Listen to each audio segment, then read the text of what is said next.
मुख्यमंत्री राज्यामधील दुष्काळी परिस्थितीचा आज आढावा घेणार आहेत। संभाजीनगरमध्ये मराठवाड्यामधील सर्व जिल्हाधिकाऱ्यांची बैठक बोलावण्यात आलेली आहे। मराठवाड्यामधील दुष्काळ सदृश्य परिस्थितीचा आणि भीषण पाणी टंचाईचा यावेळी आढावा घेतला जाणार आहे, त्यावरती चर्चा केली जाणार आहे। महाराष्ट्रामध्ये दुष्काळी स्थितीची तीव्रता वाढल्याने टँकर्सच्या संख्येमध्ये सुद्धा वाढ झालेली आहे। 2949 गावं 7623 वाड्यांमध्ये सध्या पाणीची स्थिती आहे। गेल्या वर्षापेक्षा टँकर्सच्या संख्येमध्ये 15 पटीने वाढ झालेली आहे।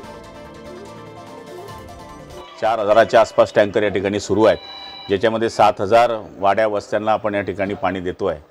आणि जनतेने काटकसरीने पाणी वापरणं हा त्याच्यामधला सगळ्यात मोठा पर्याय आहे। जिथं पाणी नाही तिथं जर दुर्भिक्ष पाहिलं तर ज्याच्याकडे पाणी आहे त्यांनी पाणी जर काटकसरीने वापरलं तर आपल्याकडेही टंचाई येणार नाही, याची काळजी सगळ्यांनी घेतली पाहिजे।